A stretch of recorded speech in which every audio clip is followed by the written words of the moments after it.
Descrever uma folha caindo na árvore é muito difícil. A linguagem que a física usa para falar das coisas é a matemática. Então, se eu fosse colocar na matemática uma folha caindo na árvore, seria uma equação impraticável. Então, a gente tenta fazer simplificações, tá ok? Para falar de movimento, você tem que falar essencialmente de três coisas. Tem que falar de referencial, de espaço e de tempo. Vamos começar com o referencial.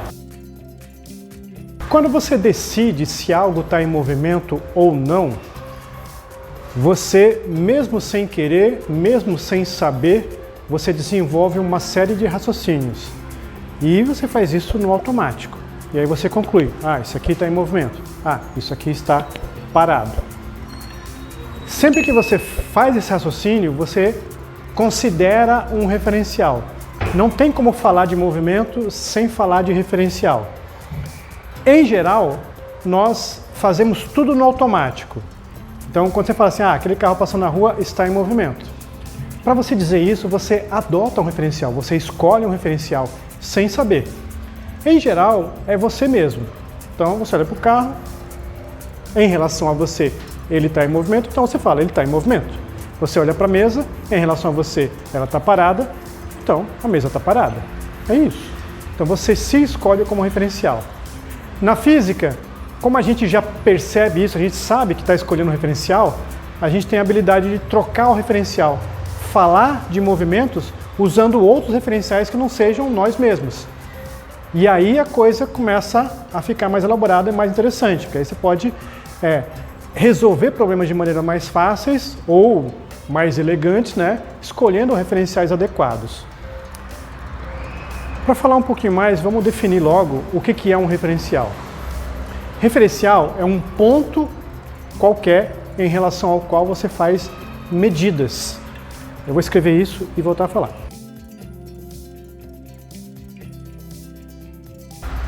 Então assim, se eu olho para essa mesa e eu quero fazer uma medida de onde ela está, não a medida dela, mas a medida da posição onde ela está.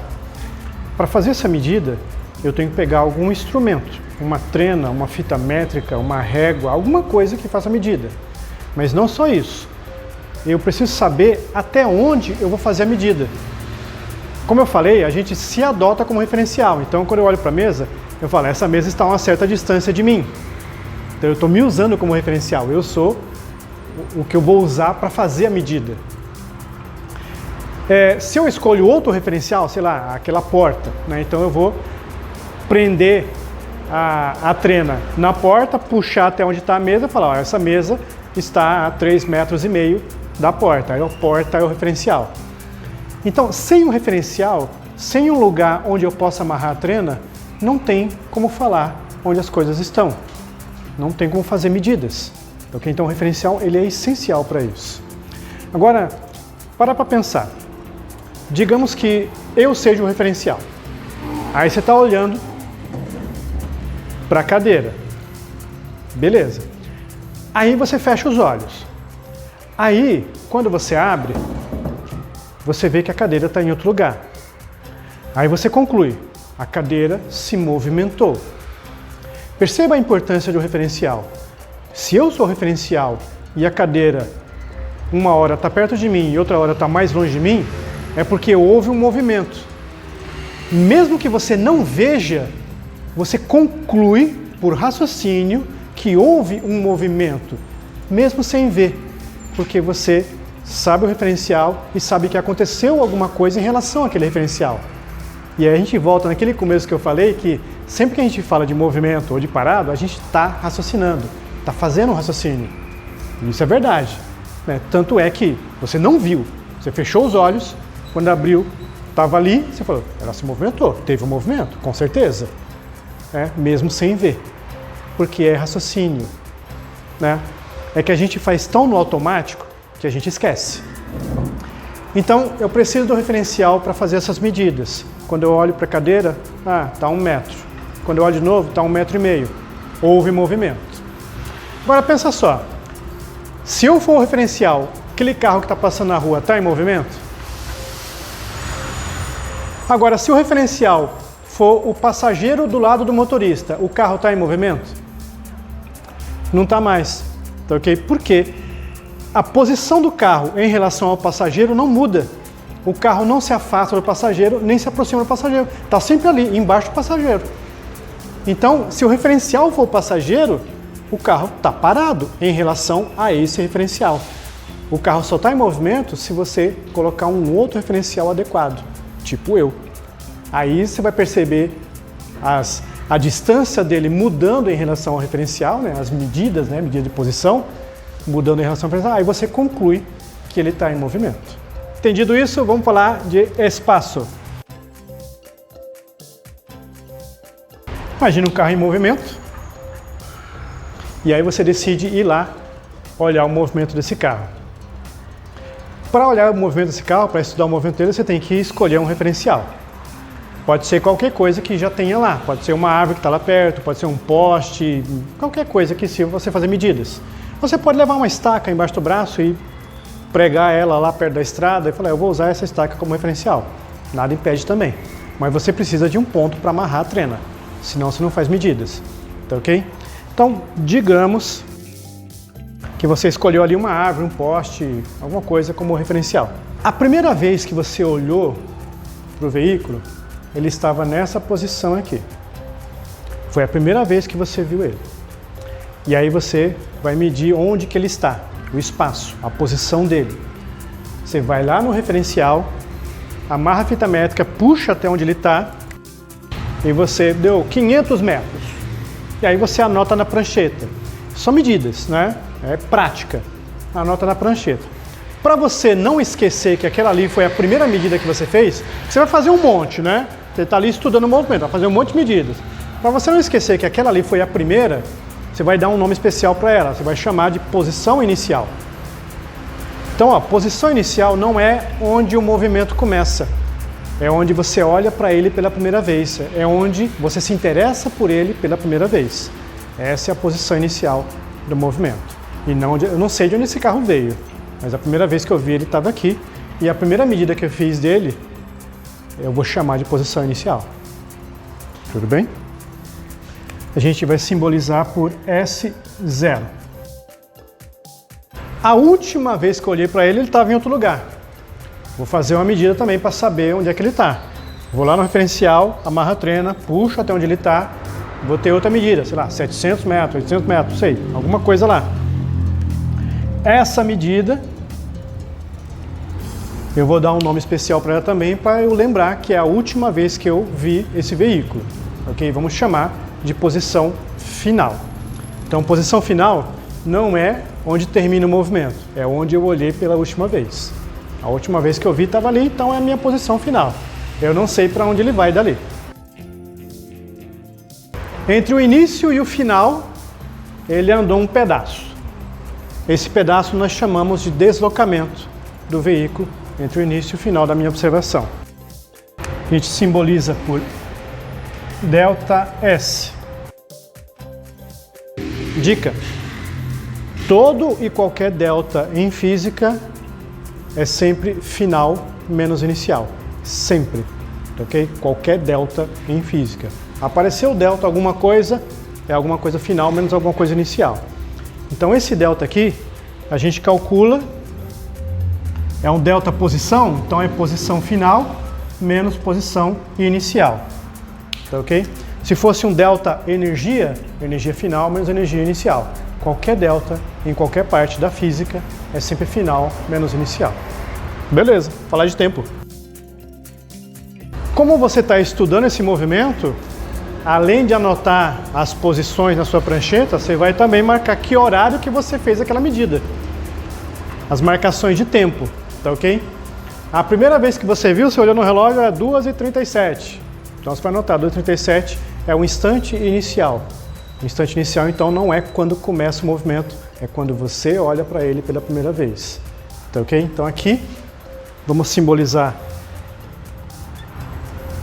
por um T0, quando aconteceu isso aqui. Quando você olhou para ele pela última vez e fez a última medida de posição, você olhou no relógio, 4h38 da tarde, esse é o tempo em que você viu, o momento em que você viu ele pela última vez. Esse nós vamos chamar de T, que é um instante final. Entre o início e o final do processo, passou-se um pedaço de tempo. Esse pedaço de tempo chamamos de intervalo de tempo, que a gente simboliza por um delta também.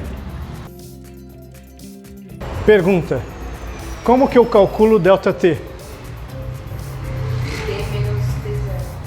Sempre final, mas qualquer delta em física, final menos inicial. Então eu vou pegar o instante final menos o instante inicial, isso vai dar um intervalo de tempo.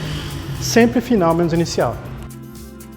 Então temos aqui a noção de deslocamento, temos aqui a noção de intervalo de tempo, e aí a gente entra no que a física mais gosta, que são as taxas de variação. Um nome meio matemático para a coisa, mas a verdade é que a física está interessada em como que o universo evolui, como que ele está mudando. No caso aqui é um carro mudando de posição. E as coisas mudam de posição, ou de temperatura, ou de densidade, ou seja lá que mudança seja, mudam conforme o tempo passa. Então a taxa de variação que nos interessa é a taxa de variação temporal. Como que as coisas mudam com o passar do tempo, tá ok? Eu vou calcular como que está mudando a posição desse camarada com o passar do tempo. Quando eu calculo isso, eu estou calculando o que a física chama de velocidade média.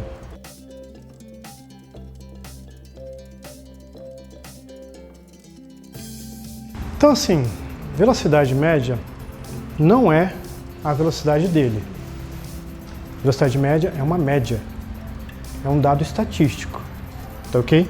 Eu não sei se esse camarada parou no meio do caminho porque furou o pneu e ele precisou arrumar. Eu não sei se ele voltou para trás em algum momento. Eu não sei o que aconteceu no meio.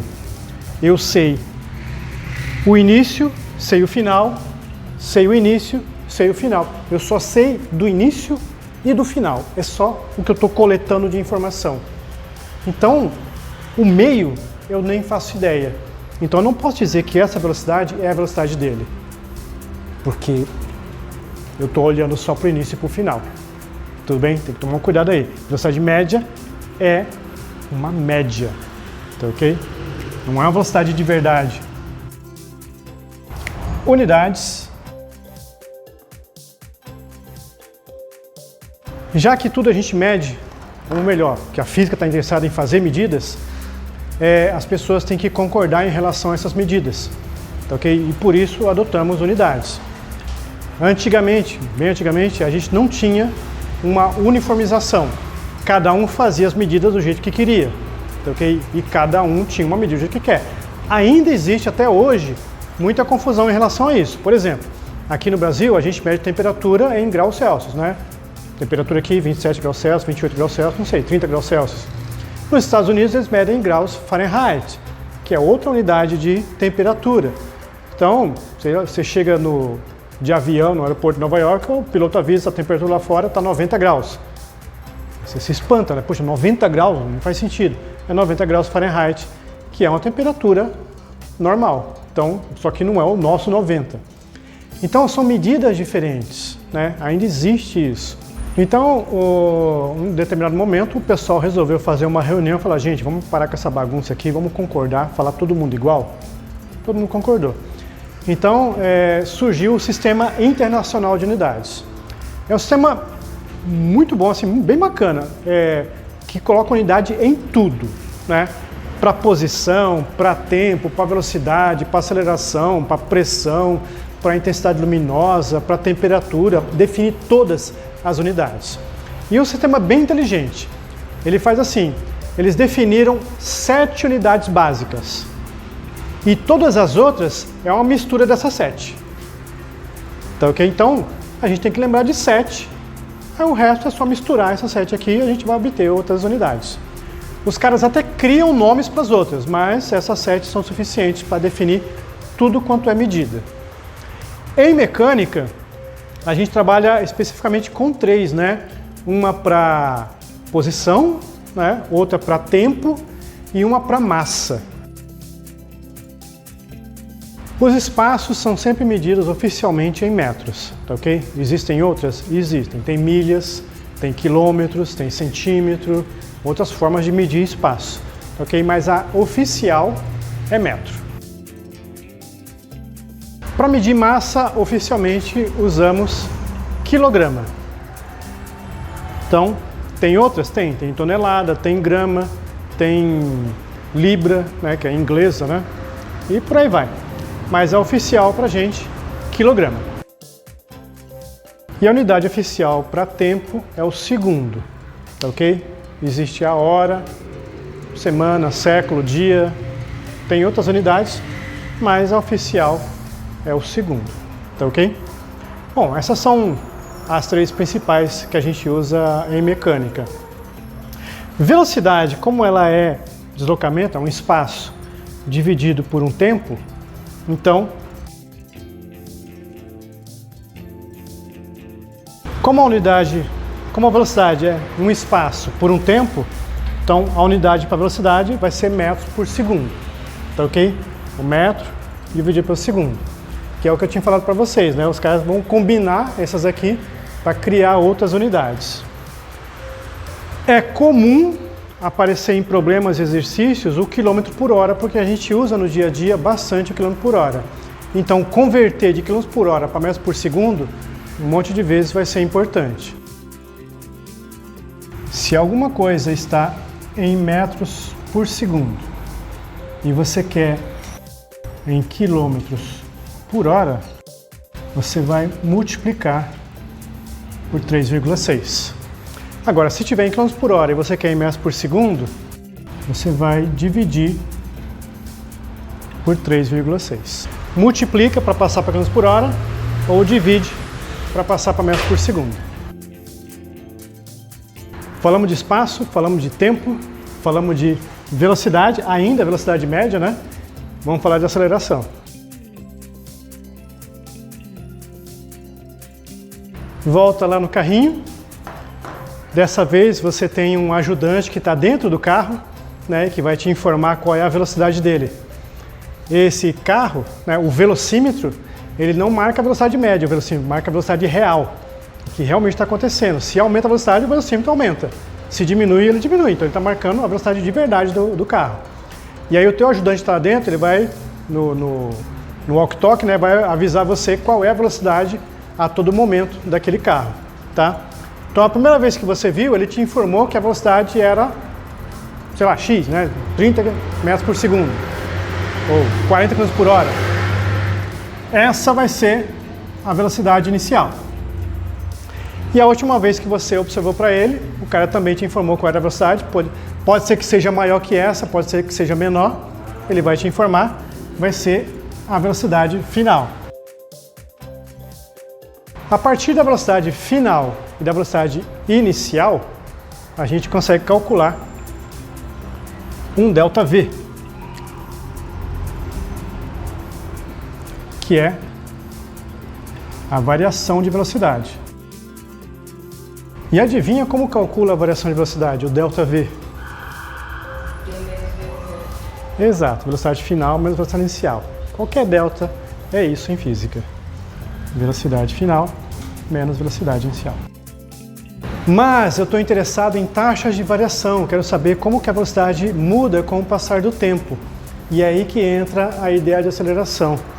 Quando a gente pegar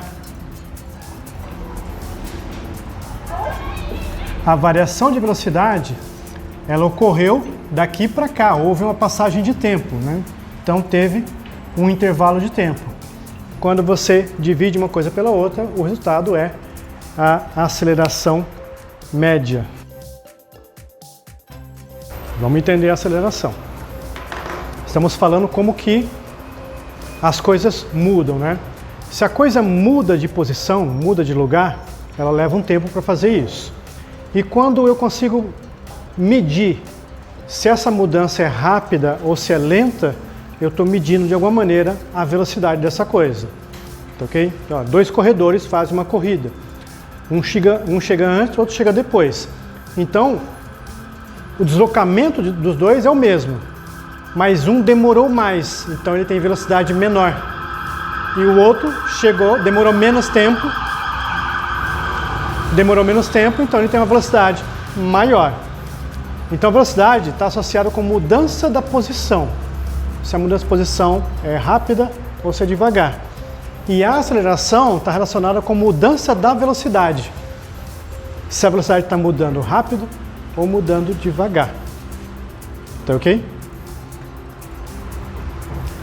Pode ter velocidade sem ter aceleração? Pode. Porque a aceleração é mudança na velocidade. É só a velocidade não mudar. Aí não tem aceleração, mas tem velocidade. É só ela não mudar.